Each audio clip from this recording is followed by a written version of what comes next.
ನಮಸ್ಕಾರ ಸ್ನೇಹಿತರೆ, ಇಂದು ನಾವು ಮಾರ್ಕೆಟಿಂಗ್ ಕುರಿತ ನಮ್ಮ 4ನೇ ವಿಡಿಯೋ ಸರಣಿಯ ಮೊದಲ ಭಾಗಕ್ಕೆ ಧುಮುಕುತ್ತಿದ್ದೇವೆ. ಈ ವಿಡಿಯೋವು ನಿಮ್ಮ ಉತ್ಪನ್ನವನ್ನು ಹೇಗೆ ಪ್ರತ್ಯೇಕಿಸುವುದು ಎಂಬುದರ ಮೇಲೆ ಕೇಂದ್ರೀಕರಿಸುತ್ತದೆ. ನಿಮ್ಮ ಪ್ರಾಥಮಿಕ ಗುರಿ ಗ್ರಾಹಕ ವಿಭಾಗವನ್ನು ಗುರುತಿಸುವ ಮೂಲಕ ಪ್ರಾರಂಭಿಸೋಣ. ನೀವು ಯಾರಿಗೆ ಮಾರಾಟ ಮಾಡುತ್ತಿದ್ದೀರಿ ಎಂಬುದನ್ನು ತಿಳಿದುಕೊಳ್ಳುವುದು ನೀವು ಏನನ್ನು ಮಾರಾಟ ಮಾಡುತ್ತಿದ್ದೀರಿ ಎಂಬುದನ್ನು ತಿಳಿದುಕೊಳ್ಳುವಷ್ಟೇ ಮುಖ್ಯವಾಗಿದೆ. ಲಿಂಗ, ವಯಸ್ಸು, ಸ್ಥಳ, ಜೀವನಶೈಲಿ, ಆದಾಯದ ಮಟ್ಟ ಅಥವಾ ಅಂತಹುದೇ ಅಂಶಗಳಂತಹ ಮಾನದಂಡಗಳ ಆಧಾರದ ಮೇಲೆ ನಿಮ್ಮ ಪ್ರಾಥಮಿಕ ಗುರಿ ಗ್ರಾಹಕ ವಿಭಾಗವನ್ನು ವ್ಯಾಖ್ಯಾನಿಸಿ. ಉದಾಹರಣೆಗೆ, ನಿಮ್ಮ ಉತ್ಪನ್ನವು ಚಿಕ್ಕಿಯಾಗಿರುವುದರಿಂದ ನಿಮ್ಮ ಪ್ರಾಥಮಿಕ ಗುರಿ ಗ್ರಾಹಕರು 5 ರಿಂದ 50 ವರ್ಷ ವಯಸ್ಸಿನವರಾಗಿದ್ದು ಅವರು ತಮ್ಮ ಕುಟುಂಬಗಳಿಗೆ ದಿನಸಿ ವಸ್ತುಗಳನ್ನು ಖರೀದಿಸುತ್ತಾರೆ.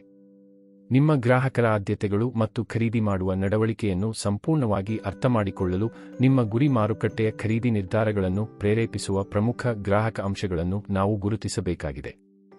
ನಿಮ್ಮ ಉದ್ದೇಶಿತ ಗ್ರಾಹಕರು ಎಲ್ಲರೂ 5 ರಿಂದ 50 ವರ್ಷ ವಯಸ್ಸಿನವರಾಗಿರುವುದರಿಂದ ಅವರು ಚಿಕ್ಕಿಯ ಗುಣಮಟ್ಟದ ರುಚಿ, ಆಕಾರಗಳು ಮತ್ತು ಪ್ಯಾಕೇಜಿಂಗ್ಗೆ ಆದ್ಯತೆ ನೀಡುತ್ತಾರೆ. ಹೆಚ್ಚುವರಿಯಾಗಿ ಅವರು ಬೆಲೆಗೆ ಆದ್ಯತೆ ನೀಡುತ್ತಾರೆ. ಈ ಅಂಶಗಳಿಗೆ ಅನುಗುಣವಾಗಿ ನಿಮ್ಮ ಉತ್ಪನ್ನ ಮತ್ತು ಮಾರುಕಟ್ಟೆ ಕಾರ್ಯತಂತ್ರವನ್ನು ರೂಪಿಸುವುದು ಬಹಳ ಮುಖ್ಯವಾಗಿದೆ. ಈಗ ನಿಮ್ಮ ಉತ್ಪನ್ನವನ್ನು ಹೇಗೆ ಪ್ರತ್ಯೇಕಿಸುವುದು ಎಂಬುದನ್ನು ಅರ್ಥಮಾಡಿಕೊಳ್ಳೋಣ. ಗುಣಮಟ್ಟ ಮತ್ತು ಸಿಹಿ ರುಚಿ, ಬೆಲೆ ಮತ್ತು ಪ್ಯಾಕೇಜಿಂಗ್ನಂತಹ ಕ್ಷೇತ್ರಗಳಲ್ಲಿ ನಿಮ್ಮ ಸ್ಪರ್ಧೆಯನ್ನು ಮೀರಿಸುವುದು ಮುಖ್ಯವಾಗಿದೆ.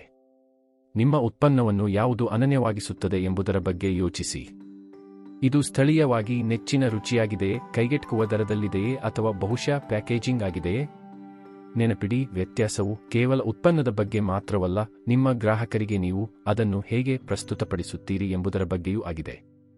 ಮುಂದೆ ನೀವು ಯಾವ ಉತ್ಪನ್ನಗಳ ಸಂಯೋಜನೆಯನ್ನು ನೀಡಬೇಕು ಎಂಬುದನ್ನು ನಿರ್ಧರಿಸುವುದು ಮುಖ್ಯವಾಗಿದೆ. ಇದಕ್ಕೆ ಉತ್ತರಿಸಲು ನಿಮ್ಮ ಗುರಿ ಮಾರುಕಟ್ಟೆಯ ಆದ್ಯತೆಗಳು, ಅಗತ್ಯಗಳು ಮತ್ತು ನಡವಳಿಕೆಯನ್ನು ಪರಿಗಣಿಸಿ. ಅಕ್ಕಿ ಲಡ್ಡು, ಹುರಿದ ಕಡಲೆಕಾಯಿಗಳ ಮಿಶ್ರಣವನ್ನು ನೀಡುವುದರಿಂದ ನಿಮ್ಮ ಗ್ರಾಹಕರ ಅಗತ್ಯತೆಗಳ ವಿವಿಧ ಅಂಶಗಳನ್ನು ಪರಿಹರಿಸಬಹುದು.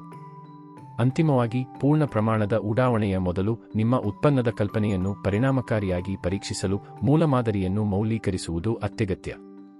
ನಿಮ್ಮ ಪ್ರಾಥಮಿಕ ಗುರಿ ವಿಭಾಗದೊಂದಿಗಿನ ಚರ್ಚೆಗಳ ಮೂಲಕ ಅಥವಾ ನಿಮ್ಮ ಉತ್ಪನ್ನವನ್ನು ಪರಿಶೀಲಿಸಲು ಸ್ನೇಹಿತರ ಗುಂಪನ್ನು ಕೇಳುವ ಮೂಲಕ ಇದನ್ನು ಮಾಡಬಹುದು.